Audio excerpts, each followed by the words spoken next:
schedule for proposal defense. Okay.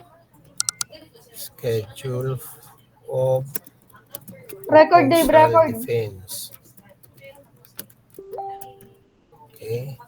So ito yung mga identified schedule natin. April 2, April 3, okay, and April 9, kung hindi ito holiday, April 9, April 10, okay, April 23, April 24, April 30, May 7, May 8. Yan. So ito yung mga schedule natin. Okay? So nasaan si Edsel? Yes po, sir. Ikaw ay mag-open ng Wheel of Names at i-rorotela natin kung ano ang schedule ninyo. Okay po. Wait lang po. Ilang kayong groups dito? 9 po, sir.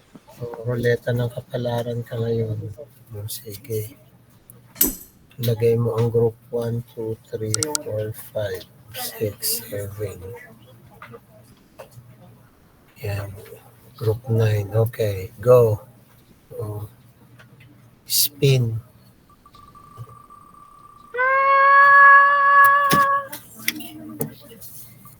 Nice, hindi tayo April 2. Group 8. Ang una. April 2.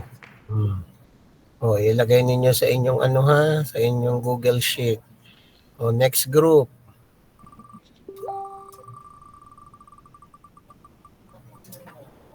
Shit. Alo. Group 7, April 2. Pakilagay sa Google Sheet kung anong schedule nyo. Next group.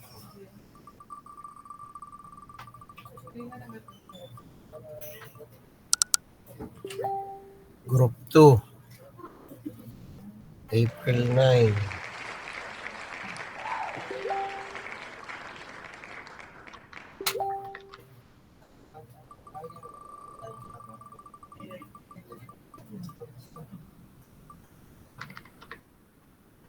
Group 9, April 10.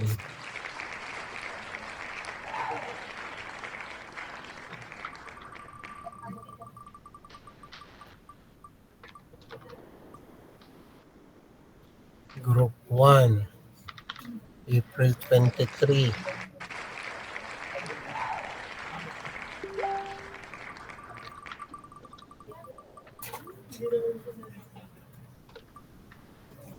Group 5,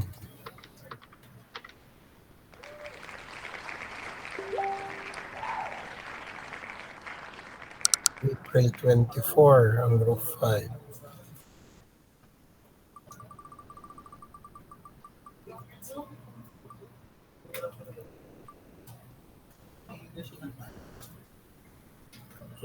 Group 4,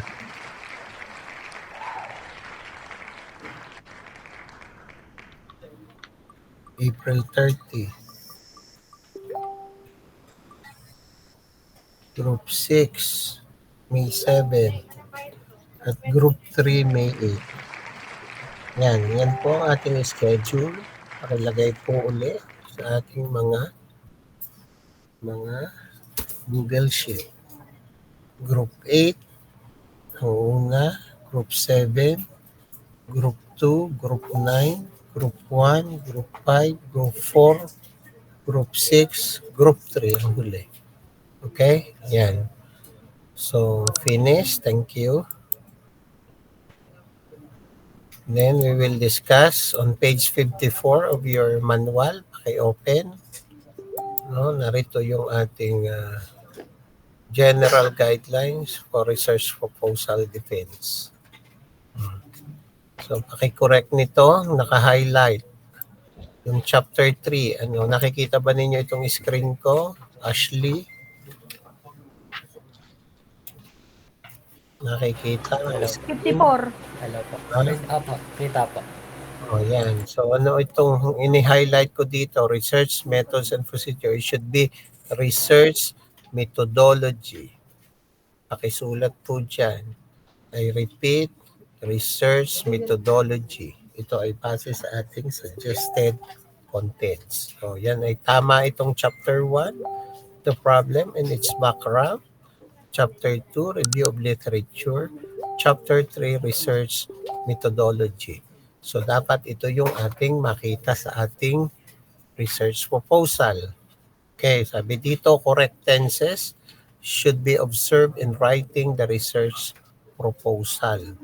Okay, so you will do critical literature survey, no, to augment the basic understanding of the chosen topic and to enhance the content of the study. Okay, so recent development in the fields should be Requesting your included as assistance baseline in approving and information. accommodating Okay. this request. The research proposal shall discuss thoroughly the problem and its proposed solution. Okay, kaya dun sa inyong video, ano ang Okay. ilalagay doon, Ashley, sa video ninyong gagawin? Ashley. Hello po. Yung sa video po, yung una po yung introduction ng mga materials po. Tsaka po kung yung problem po. Ilalagay yung problem na gustong isolve. Napanood kayo yung mga video ko kung inilagay dyan sa inyo. Nanood ba kayo ng video? So, yung problem at saka ano yung inyong pinopropose na solution. Okay? I repeat, you should articulate on your video the problems that you are going to solve and the proposed solution. So, yan. So, dapat maging maliwanag yan. Okay? Another thing is that we are going to take a look, okay, on the research proposal shall discuss thoroughly, okay, the problem and its proposed solution. There are limitations on the part of the researchers. The scope of the study should be clearly defined in accordance with the set objectives of the study. Okay? So the methods and procedure on how the objectives of the study will be attained should be articulated in Chapter 3. Availability of required resources in the completion of research project should be ensured for the success of the study. So there are resources which will include financial, intellectual, and raw materials, hardware and software, among others. Okay? So you should have constant communication with your advisor. Okay? They should solicit valuable inputs from the advisor to develop a comprehensive research proposal. Experts on the field may be consulted to gain different technical know-how. So these are the important guides, okay, in the research proposal defense. First, you're going to secure approval from your advisor. Okay, so the approval sheet, okay, which is part of the preliminaries in your manuscript, should be signed by the advisor. Okay, I repeat, the approval sheet should be signed by the advisor. Okay, before scheduling. Okay, the approval sheet should be signed by the assigned advisor.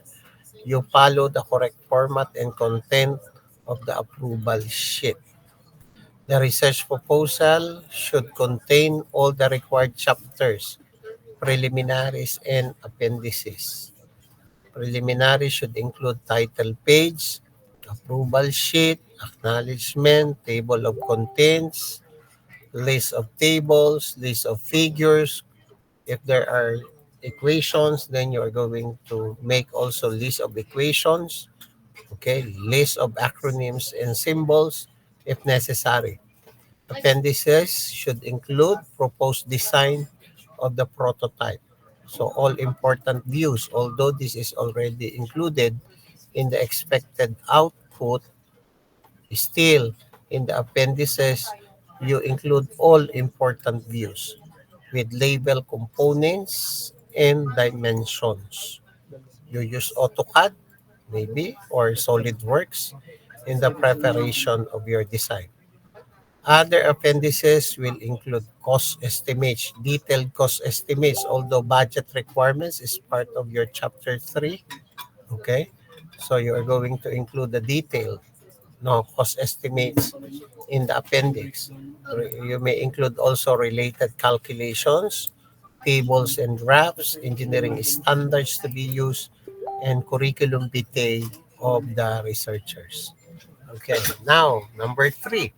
The complete manuscript of the research proposal should be submitted 2 days before the target date of oral defense. Say, for example, your schedule, let's say group 8 is scheduled on April 2. So you have to submit the 4 copies of your manuscript signed by the advisor on March 31. So I'm expecting that will be on Monday. That will be Monday, no? So I am expecting you have to submit that, the 4 copies. Okay? So if you are the one to defend on April 3, so you should submit April 1, the 4 copies of your manuscript. Did you get my point? So 2 days before, if you fail to submit that, no? 2 days before, then your schedule of defense, no, will be canceled. Okay? So, dapat maibigay sa akin so that I can look for your panel of examiners. I can assign panel of examiners. Okay? So, the researcher should provide 4 copies of the manuscript where the course professor will assign the panel of examiners. So, there will be one chairman and 2 members of the panel of examiners. Did you get my point? Mhm.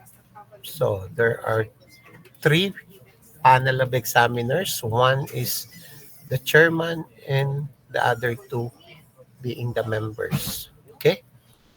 Another thing is the course professor shall confirm the exact date and venue of the defense. So if you submitted on time 2 days before, I will confirm that you will have your schedule of defense. Okay. So I will just confirm. Okay, so let's say Group 8 submitted their 4 copies on March 31. Then immediately I will be making some announcement. Okay, Group 8 will have defense on April 2. Okay, at what time? So the time that is allotted for our class schedule. Okay, so that would be our schedule for defense. Okay, say 1 o'clock. Every Wednesday we are meeting 1 o'clock, isn't it?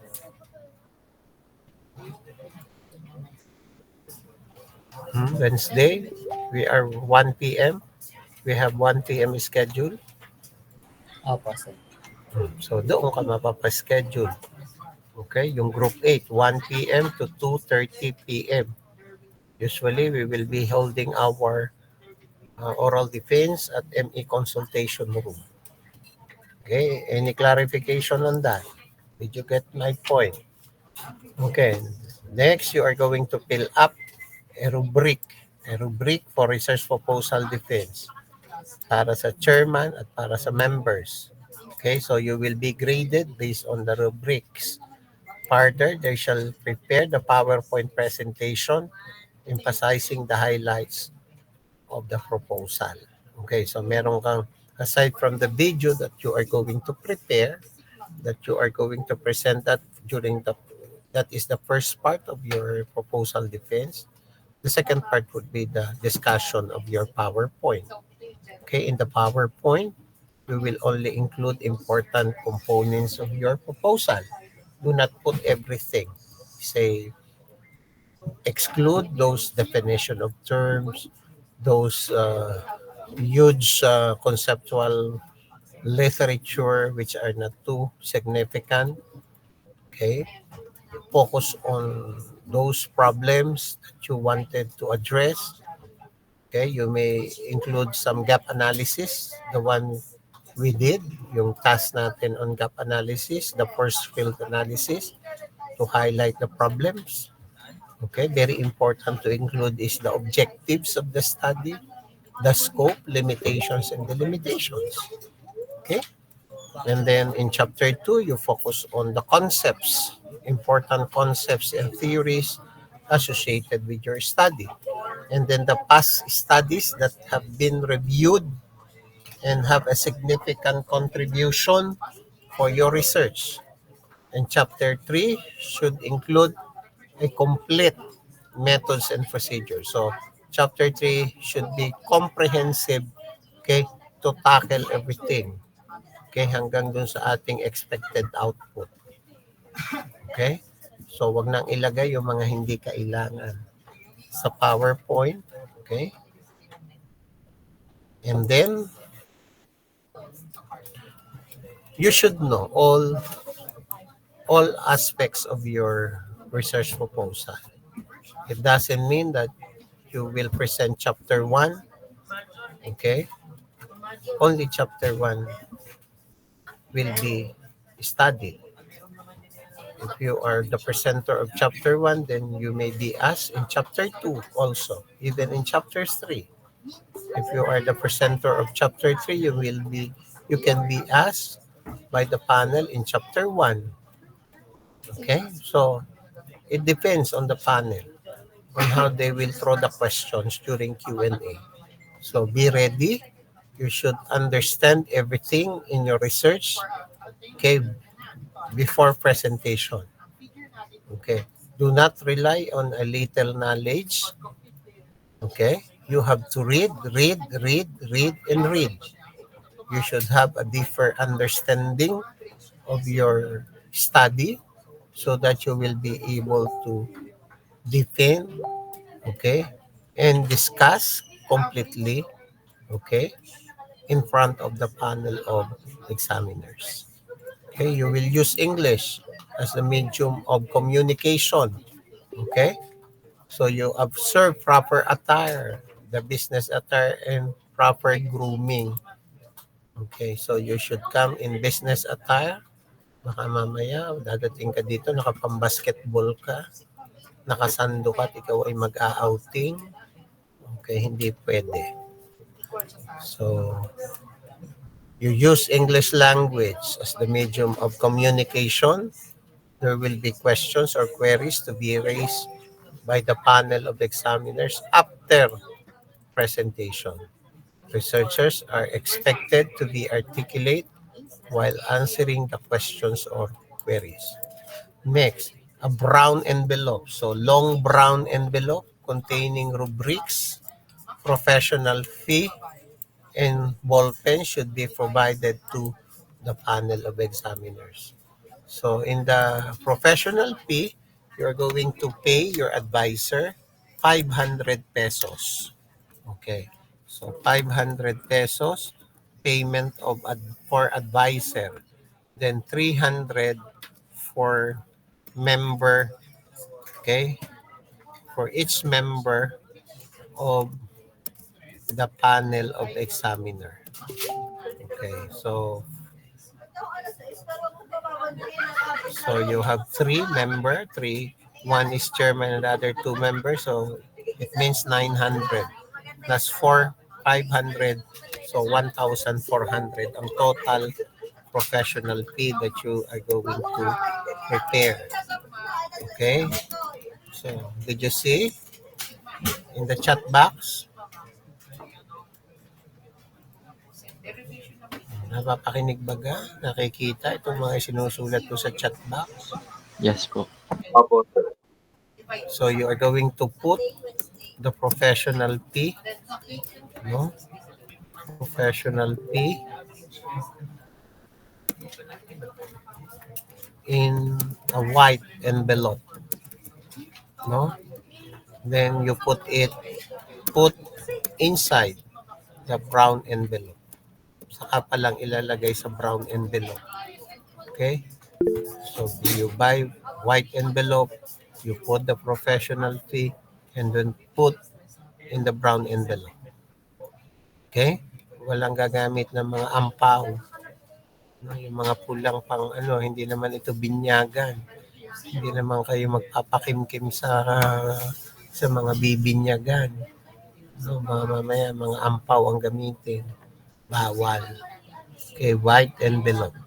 So inside the brown envelope, yung rubrics. So you will see me to get the rubrics. Okay? You have to provide also red ball pen as much as possible. Okay? For the panel. Other attachment. Okay? Other attachment that are necessary, okay, shall be put also inside the envelope. Okay? Those are some of the addendum. Okay? Naintindihan baga? Itong dinidiscuss natin. Okay?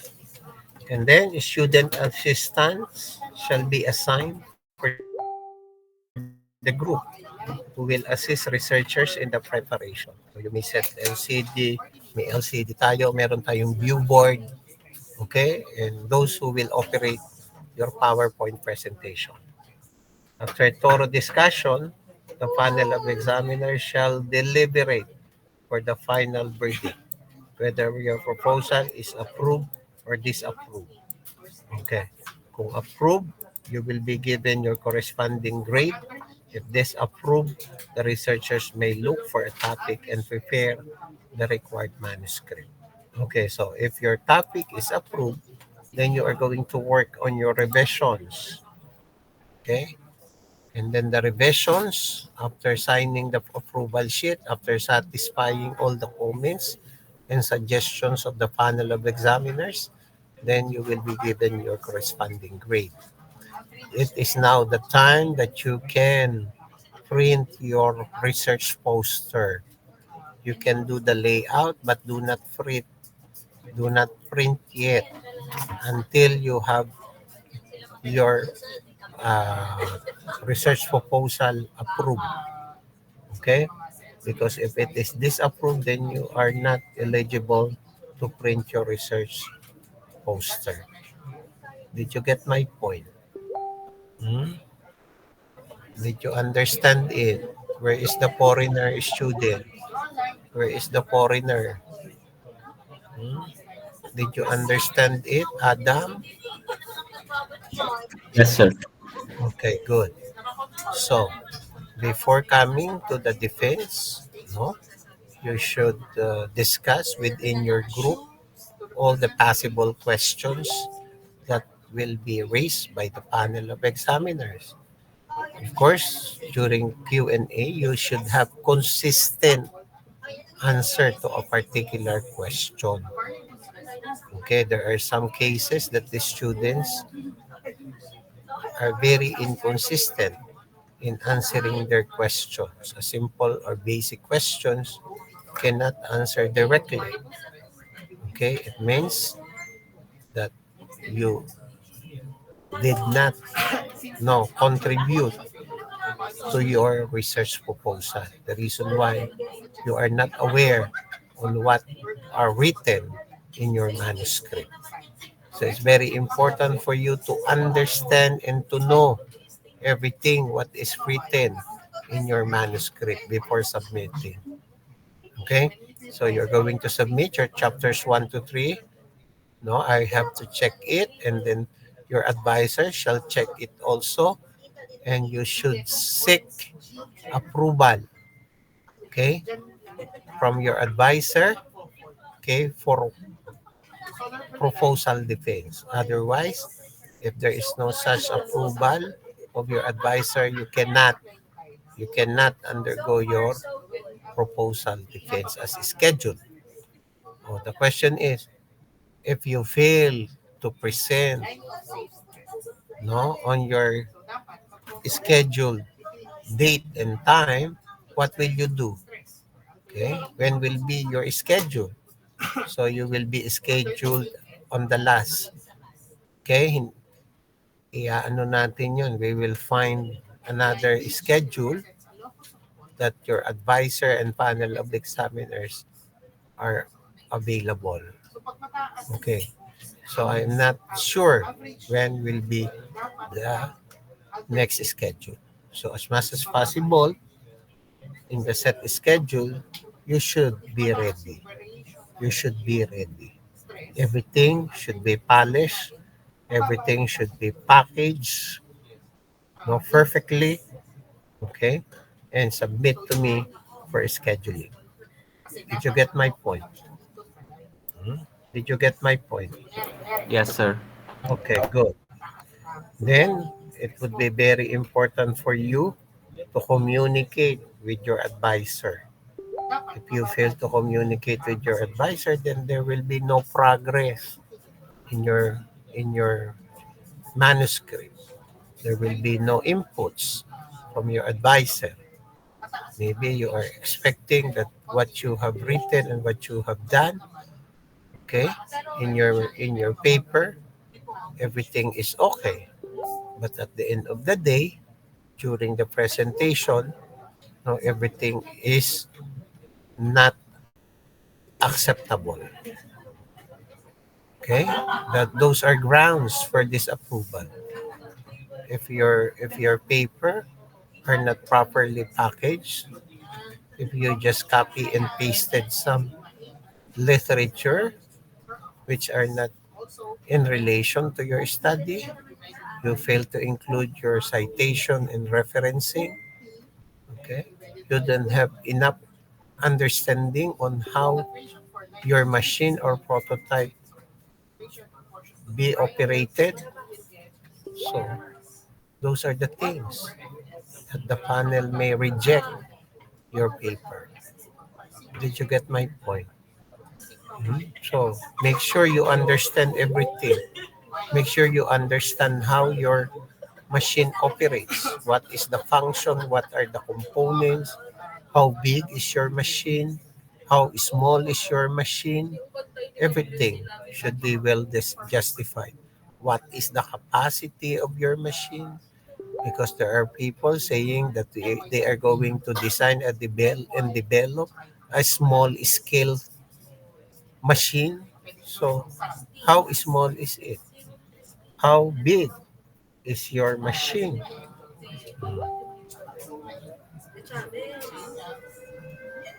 So you're going to define and be certain on the dimensions.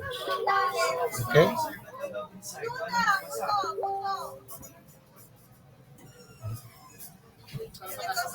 Naintindihan ka?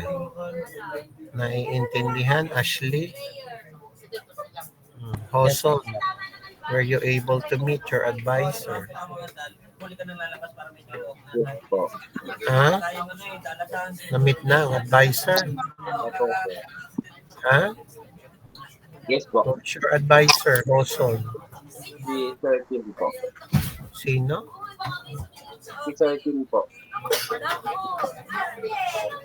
So dapat ay makausap ninyo ang inyong advisor so that meron kayong magiging progress. Okay? Yeah, so continue doing your chapters 1 to 3.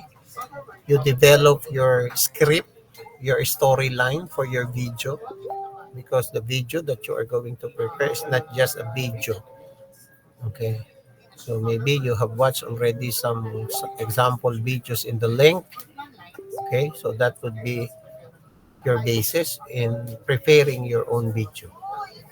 Okay? It should be comprehensive. Okay?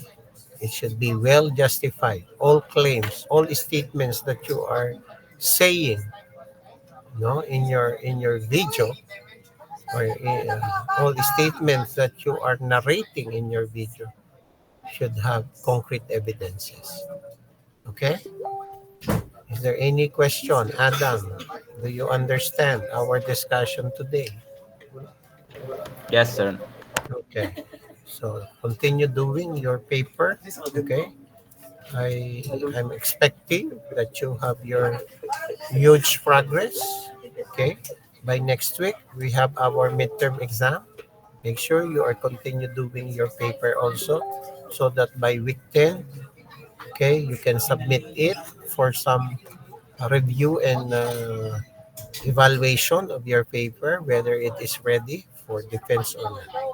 Okay? Yeah. So thank you for attending today. So you can have, if you have some queries, you can raise it now. Okay? You could just continue doing your paper. You update your Google Sheet with respect to your schedule. I repeat, you know already your schedule, you update it in the Google Sheet. Okay? You update it in the Google Sheet.